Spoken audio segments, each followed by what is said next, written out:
काली माता का कोई वाहन क्यों नहीं है? रात का समय था।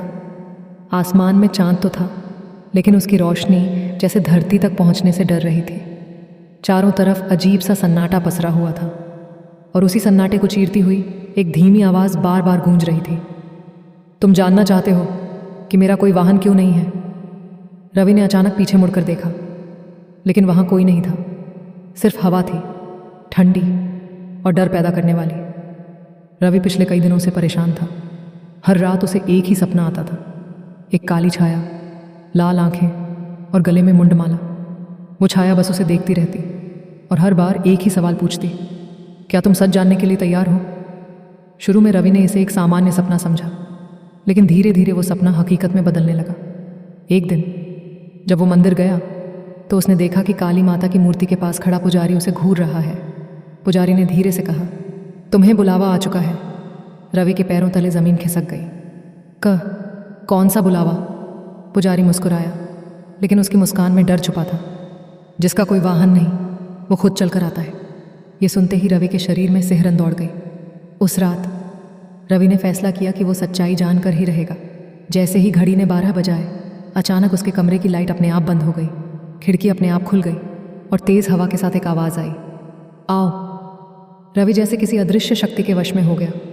वो उठकर चल पड़ा, बिना सोचे, बिना रुके। उसके कदम उसे गांव के बाहर उस पुराने श्मशान की ओर ले जा रहे थे, जहां जाने से हर कोई डरता था। श्मशान में पहुंचते ही चारों तरफ अंधेरा और राख की गंध फैली हुई थी, और तभी एक आग अपने आप जल उठी। उस आग के बीच वो खड़ी थी, काली, भयंकर, भय से भी परे। उनकी आंखें सीधे रवि की आत्मा को देख रही थीं। रवि कांपते हुए बोला, माता, आपका कोई वाहन क्यों नहीं है? कुछ पल के लिए सब शांत हो गया। फिर अचानक एक जोरदार हंसी गूंजी, क्योंकि मैं किसी एक दिशा में नहीं बंधी। उनकी आवाज़ गूंज रही थी हर तरफ, हर कोने में। दूसरे देवता वाहन पर चलते हैं क्योंकि उन्हें किसी स्थान तक पहुंचना होता है, लेकिन मैं हर जगह हूँ। अचानक रवि के चारों तरफ अजीब दृश्य बनने लगे। कहीं युद्ध, कहीं मौत, कहीं जन्म, कहीं विनाश। मैं समय हूँ, मैं अंत हूँ, मैं वो हूँ जिससे भागा नहीं जा सकता। रवि अब पूरी तरह डर चुका था। लेकिन माता, फिर आप आती कैसे हैं? इस बार काली माता धीरे धीरे उसके करीब आई, इतना करीब कि रवि उनकी सांस महसूस कर सकता था। मैं नहीं आती, मैं प्रकट होती हूँ। अचानक रवि को अपने पीछे कुछ महसूस हुआ। उसने धीरे से पीछे देखा और उसका दिल रुक गया। उसके पीछे सैकड़ों परछाइयाँ खड़ी थीं। हर परछाई किसी इंसान की थी। कुछ रो रहे थे, कुछ चिल्ला रहे थे। ये कौन है? रवि ने डरते हुए पूछा। काली माता ने उसकी आंखों में देखते हुए कहा, ये मेरे वाहन हैं। रवि समझ नहीं पाया। ये वो लोग हैं जिन्होंने अपने डर को जीतने की कोशिश की, लेकिन सच सह नहीं पाए। अचानक उन परछाइयों में से एक आगे बढ़ी और जैसे ही वो रोशनी में आई, रवि की सांस रुक गई। वो वही था, रवि खुद, उसका एक और रूप खड़ा था, खाली आंखों के साथ। ये कैसे? काली माता की आवाज़ और गहरी हो गई। हर इंसान जो सच जानने आता है वो 2 हिस्सों में बंट जाता है, एक जो वापस जाता है और एक जो यहीं रह जाता है। रवि अब समझ चुका था, वो फंस चुका है। तो क्या मैं भी? काली माता मुस्कुराई, लेकिन इस बार उनकी मुस्कान और भी डरावनी थी। तुम पहले ही आ चुके हो। अचानक रवि को एहसास हुआ वो श्मशान में खड़ा नहीं था, बल्कि वो खुद एक परछाई बन चुका था। उसका शरीर धीरे धीरे धुंध में बदल रहा था और तभी उसके कान में फिर वही आवाज़ गूंजी, अब तुम भी मेरा वाहन हो। रवि चीखना चाहता था, लेकिन उसकी आवाज़ नहीं निकल रही थी। और तभी काली माता ने आखिरी बार कहा, याद रखना, जिस दिन कोई इंसान सच्चाई जानने की हिम्मत करेगा, तुम उसे यहाँ तक लाओगे। अचानक सब कुछ अंधेरा हो गया और अगले ही पल एक नया लड़का अपने कमरे में बैठा था। घड़ी ने 12 बजाए और खिड़की अपने आप खुल गई। एक ठंडी हवा आई और एक आवाज़ गूंजी। रवि की आखिरी चीख अभी भी उस श्मशान की हवा में गूंज रही थी, लेकिन अब वो चीख उसकी नहीं रही थी। वो एक पुकार बन चुकी थी, एक जाल जिसमें अगला शिकार फंसने वाला था। वो नया लड़का जिसका नाम आर्यन था। उसने जैसे ही वो आवाज़ सुनी उसका दिल तेज़ी से धड़कने लगा। कौन है? कमरे में कोई नहीं था, लेकिन खिड़की अब भी खुली थी। पर्दे अपने आप हिल रहे थे, जैसे कोई अदृश्य चीज़ अंदर आ चुकी हो। तुम जानना चाहते हो कि मेरा कोई वाहन क्यों नहीं है? इस बार आवाज़ और साफ थी और सीधा आर्यन के दिमाग में गूंज रही थी। आर्यन डर गया, लेकिन उसके अंदर एक अजीब सी जिज्ञासा भी जाग गई। हाँ, मैं जानना चाहता हूँ। जैसे ही उसने ये कहा, उसके कमरे का तापमान अचानक गिर गया। दीवार पर लगी घड़ी रुक गई और आईने में उसका चेहरा धीरे धीरे बदलने लगा। आईने में उसके पीछे कोई खड़ा था, एक काली परछाई, लाल आंखें और होंठों पर हल्की मुस्कान। आर्यन ने धीरे धीरे पीछे मुड़कर देखा, लेकिन वहाँ कोई नहीं था। फिर उसने दोबारा आईने में देखा। इस बार वो परछाई और पास आ चुकी थी, इतनी पास कि उसका चेहरा आर्यन के कंधे के ऊपर झुक चुका था। डरो मत, एक फुसफुसाहट उसके कान के बिल्कुल पास सुनाई दी। आर्यन का पूरा शरीर सुन्न पड़ गया। अगर तुम सच जानना चाहते हो तो आज रात 12 बजे श्मशान आना। अचानक आईना जोर से टूट गया। टुकड़े चारों तरफ बिखर गए और हर टुकड़े में उसी परछाई का चेहरा दिखाई दे रहा था। आर्यन घबरा गया, लेकिन उसके दिमाग में अब सिर्फ एक ही बात थी, श्मशान। पूरे दिन वो बेचैन रहा। हर जगह उसे वही परछाई दिखाई देती, कभी खिड़की में, कभी सड़क के किनारे, कभी भीड़ के बीच, और हर बार वो बस एक ही इशारा करती, आओ। जैसे ही रात हुई, आर्यन खुद को रोक नहीं पाया। वो चल पड़ा उसी रास्ते पर जिस पर कभी रवि गया था, लेकिन उसे ये नहीं पता था कि वो अकेला नहीं है। उसके पीछे एक और परछाई चल रही थी, धीरे धीरे, चुपचाप। वो रवि था। अब वो इंसान नहीं रहा था, वो काली माता का दूत बन चुका था। उसकी आंखें खाली थीं, लेकिन उनमें एक आदेश था, अगले को लाओ। श्मशान के पास पहुंचते ही आर्यन के कदम रुक गए। उसने महसूस किया जैसे ज़मीन के नीचे कुछ हिल रहा हो, जैसे कोई उसे देख रहा हो। और तभी एक साथ सैकड़ों आवाज़ें गूंज उठी, आ गया, आ गया, नया आ गया। आर्यन डर के मारे पीछे हटने लगा, लेकिन अब बहुत देर हो चुकी थी। अचानक उसके पीछे खड़ा रवि आगे आया और पहली बार उसने बोलना शुरू किया। मैं भी तुम्हारी तरह आया था। आर्यन ने डरते हुए पूछा, तुम कौन हो? रवि की आवाज़ ठंडी थी और बिल्कुल बिना भाव के। मैं वो हूँ जो वापस नहीं जा सका। अचानक श्मशान के बीच में आग जल उठी और उस आग के बीच फिर से वही रूप प्रकट हुआ, काली, असीम, भय का अंतिम रूप। आर्यन अब काँप रहा था। माता, आपका कोई वाहन क्यों नहीं है? इस बार काली माता की आंखें सीधे उसके अंदर झांक रही थीं, क्योंकि मेरे वाहन तुम जैसे होते हो। अचानक ज़मीन फटने लगी और उसमें से हाथ निकलने लगे, सैकड़ों हाथ जो आर्यन को पकड़ने की कोशिश कर रहे थे। ये सब तुम्हारे जैसे ही थे। काली माता की आवाज़ गूंजी। जो सच जानना चाहते थे। आर्यन भागना चाहता था, लेकिन उसके पैर जकड़ चुके थे। और तभी रवि ने उसका हाथ पकड़ लिया। उसकी पकड़ बर्फ जैसी ठंडी थी। अब तुम्हारी बारी है, आर्यन चिल्लाया। नहीं, मुझे जाने दो। लेकिन तभी उसके सामने एक और चेहरा आया। वो खुद था, उसका दूसरा रूप, जो मुस्कुरा रहा था। अब तुम भी यहीं रहोगे। और उसी पल आर्यन का शरीर धीरे धीरे गायब होने लगा। वो भी एक परछाई बन रहा था, और जैसे ही वो पूरी तरह बदल गया, काली माता की आवाज़ फिर गूंजी, याद रखो, ये चक्र कभी नहीं रुकेगा। अचानक सब कुछ शांत हो गया। श्मशान फिर से खाली था, लेकिन अब वहाँ एक नहीं, दो नहीं, बल्कि सैकड़ों परछाइयाँ खड़ी थीं, जो बस इंतज़ार कर रही थीं अगले इंसान का। और उसी समय किसी दूर शहर में एक लड़की अपने कमरे में अकेली बैठी थी। उसका नाम था नेहा। घड़ी ने 12 बजाए। खिड़की अपने आप खुल गई और एक ठंडी आवाज़ गूंजी, तुम जानना चाहती हो कि मेरा कोई वाहन क्यों नहीं है? नेहा ने धीरे से सिर उठाया। उसकी आंखों में डर नहीं था, बल्कि एक अजीब सी मुस्कान थी।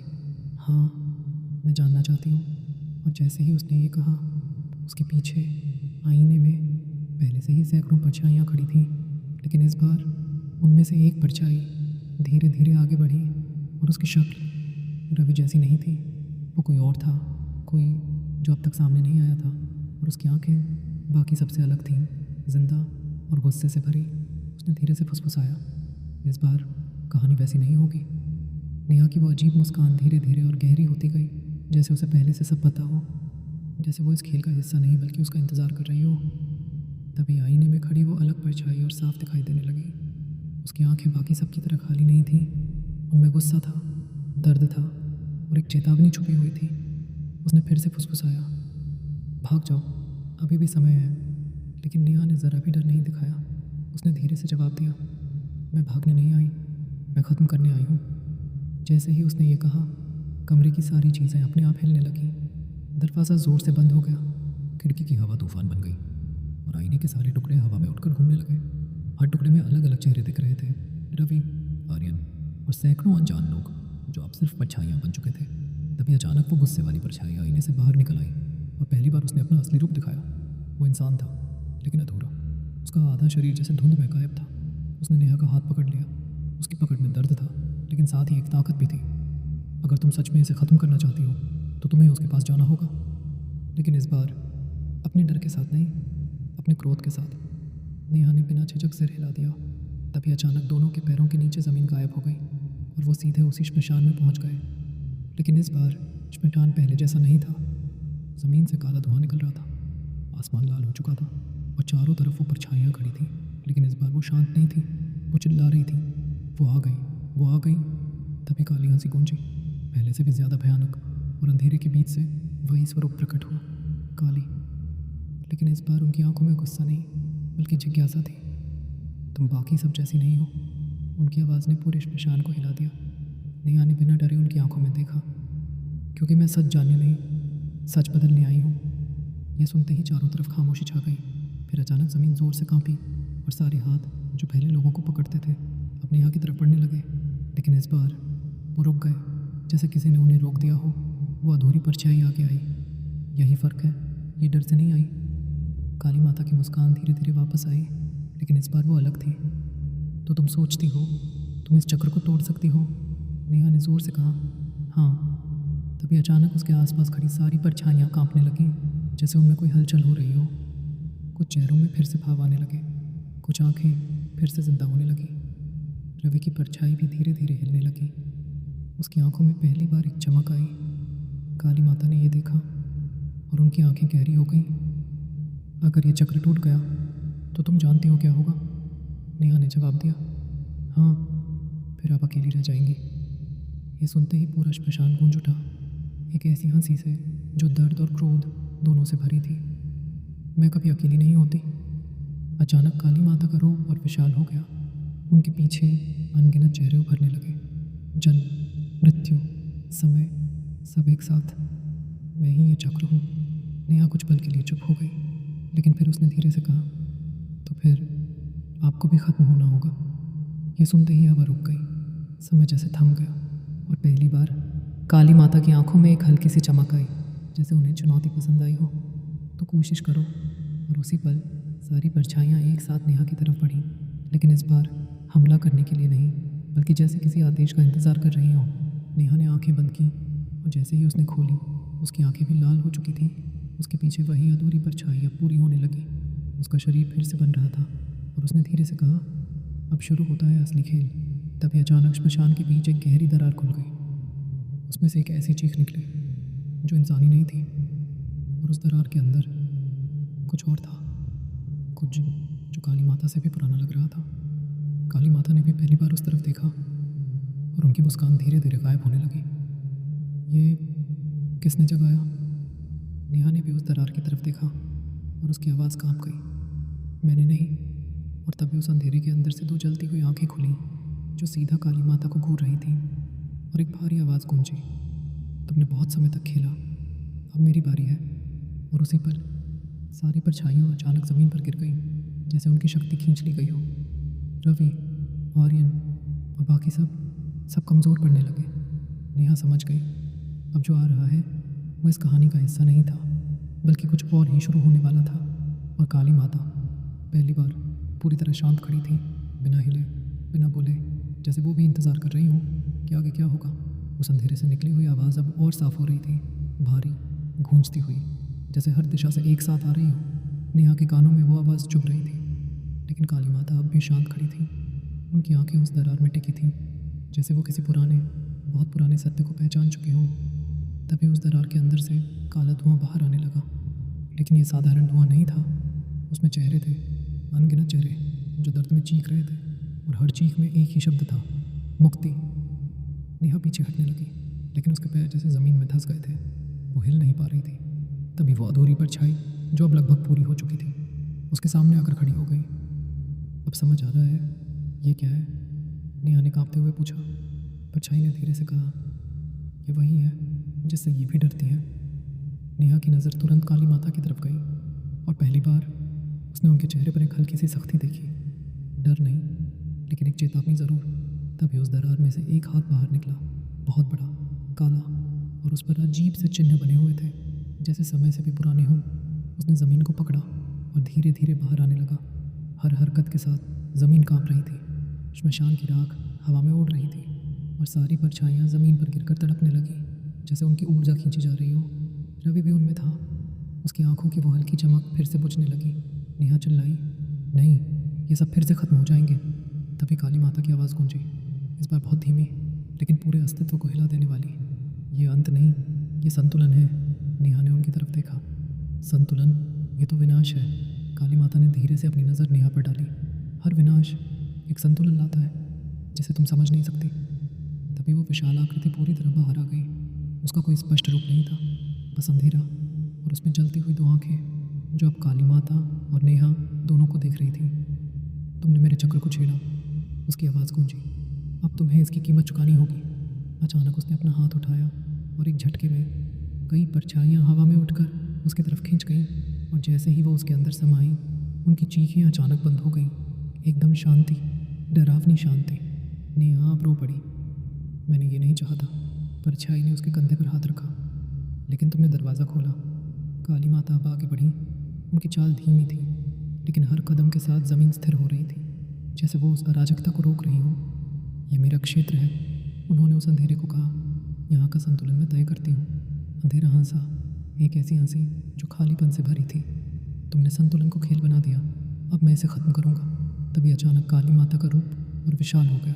उनकी आंखें जल उठीं और उनके चारों ओर आग की लपटें घूमने लगीं। तुम भूल गए, मैं अंत भी हूँ। दोनों शक्तियाँ आमने सामने थीं, एक जो चक्र बनाती थी और एक जो उसे निगलना चाहता था। और उनके बीच नेहा खड़ी थी, एक इंसान, लेकिन अब इस खेल का केंद्र। अचानक उसके अंदर कुछ बदलने लगा। उसकी सांस तेज़ हो गई। उसकी आंखों के सामने वो सारे चेहरे घूमने लगे, रवि, आर्यन और बाकी सब। उनकी चीखें, उनका दर्द, और तभी उसके अंदर से एक आवाज़ आई, अगर ये संतुलन है तो इसे बदलना होगा। नेहा ने अपनी आंखें बंद की और अपने हाथ आगे बढ़ाए। उसके हाथों से एक हल्की रोशनी निकलने लगी, पहले कमज़ोर, फिर धीरे धीरे तेज़। वो रोशनी परछाइयों तक पहुंची और जैसे ही उसने उन्हें छुआ, कुछ अजीब हुआ। वो परछाइयाँ जो गिर चुकी थीं धीरे धीरे उठने लगी। उनकी आंखों में फिर से चमक आने लगी। अंधेरा गुस्से में गरजा, यह असंभव है। काली माता ने पहली बार हल्की मुस्कान दी। नहीं, ये नया संतुलन है। लेकिन तभी उस अंधेरे ने पूरी ताकत से वार किया।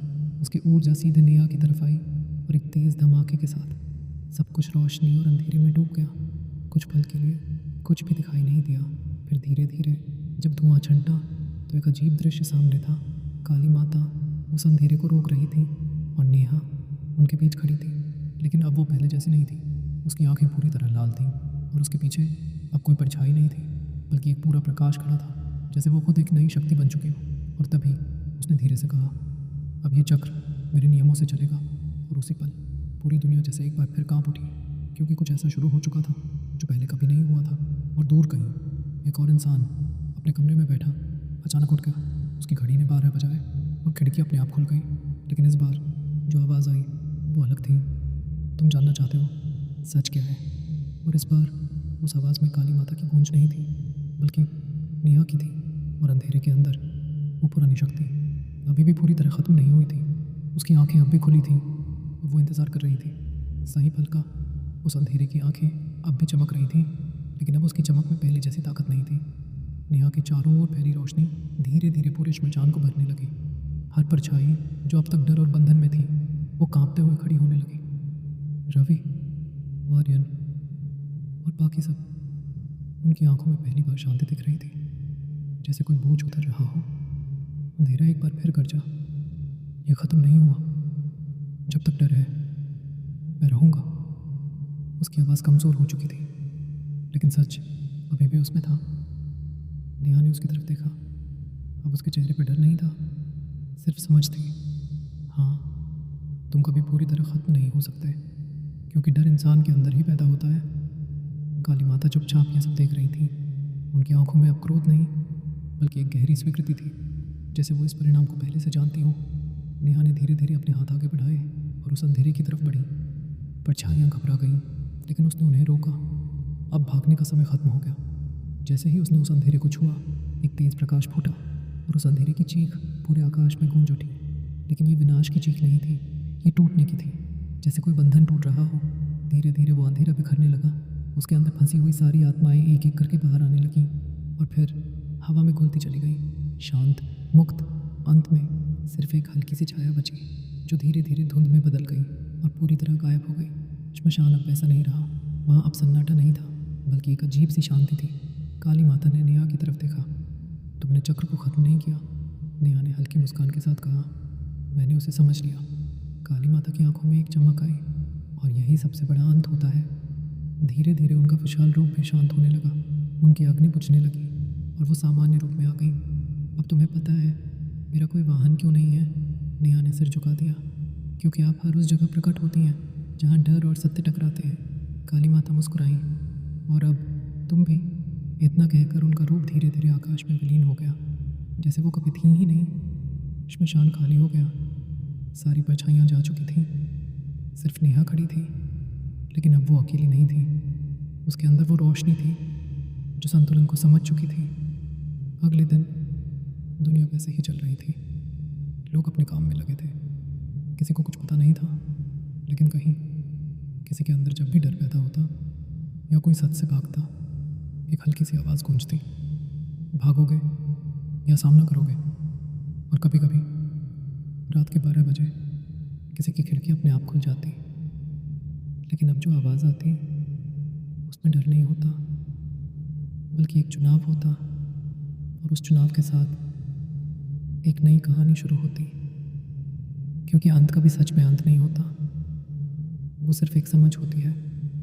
और उस समझ के बाद इंसान या तो खुद का वाहन बनता है या फिर अपनी रोशनी।